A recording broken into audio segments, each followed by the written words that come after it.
Hello guys, today we are going to read new book George's Marvelous Medicine.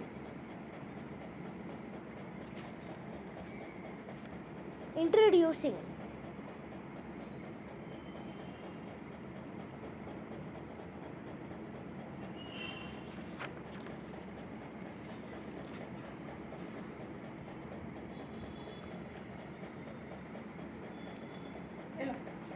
Daddy మీరు పడుకుంటే అక్కడే Where?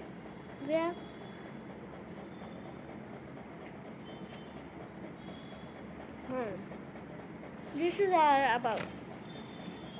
We'll read the first chapter. This is the contents. Wait for a second.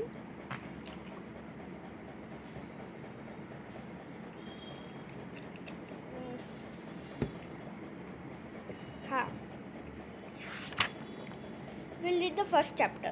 He has written a warning to readers. Do not try to make George's marvelous medicines yourself at home.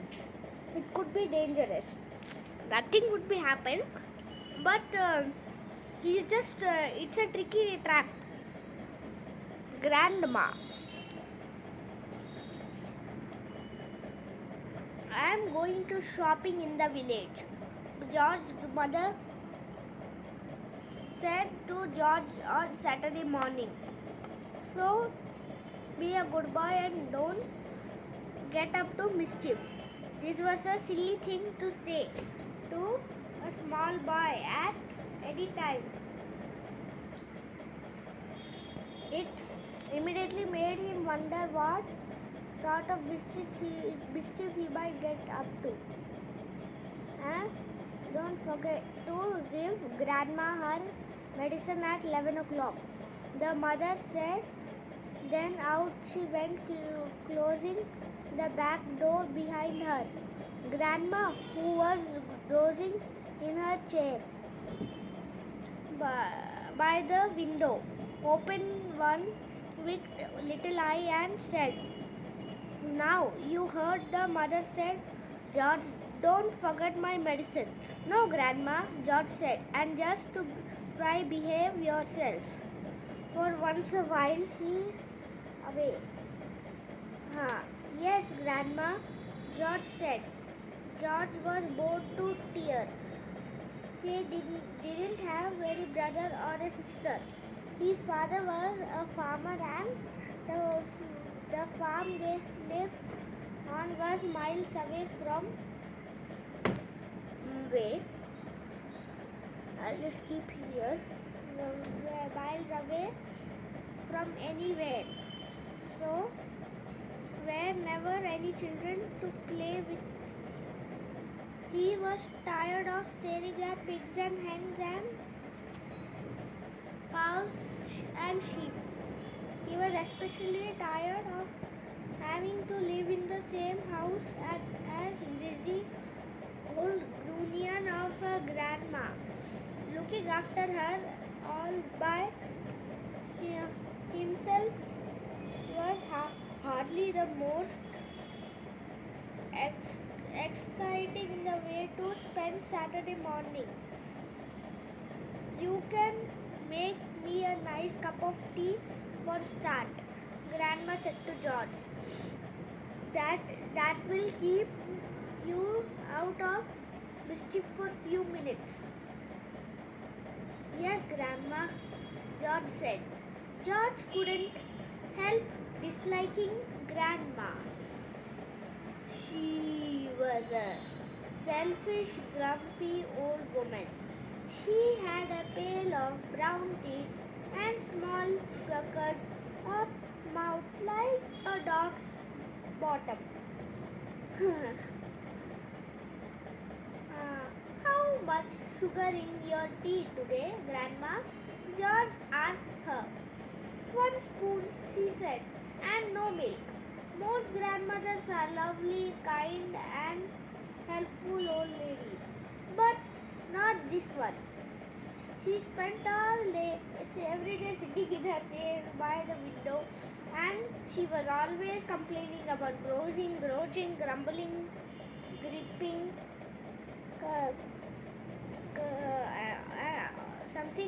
mother.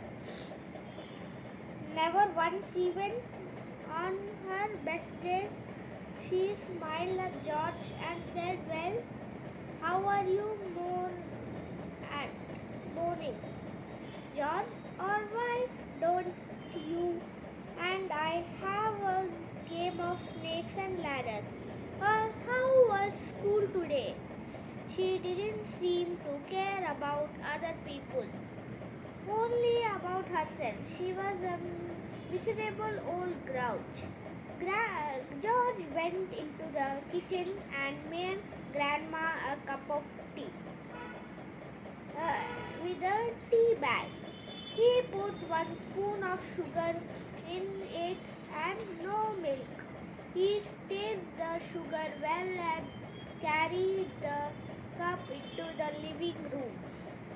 Grandma sipped the tea. "It's not sweet enough," she said. "Put more sugar in."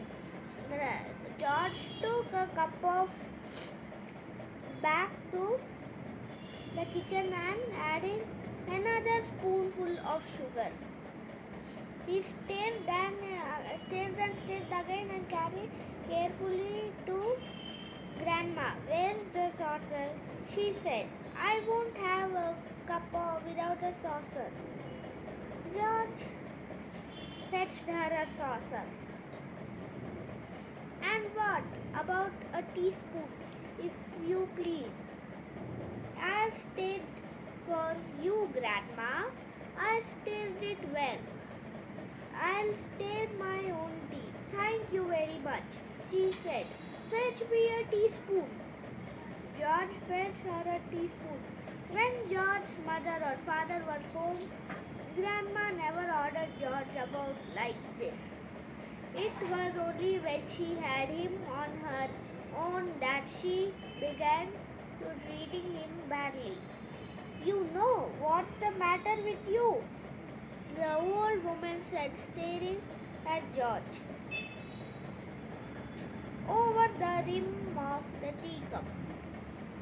With those bright, wicked little eyes, "you are growing too fast."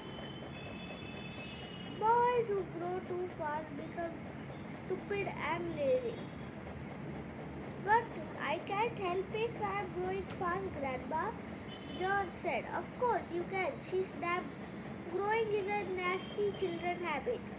"But we have to grow, Grandma. If we didn't grow, we'd never be grown-ups." "Rubbish, boy, rubbish," she said. "Look at me, and I am certainly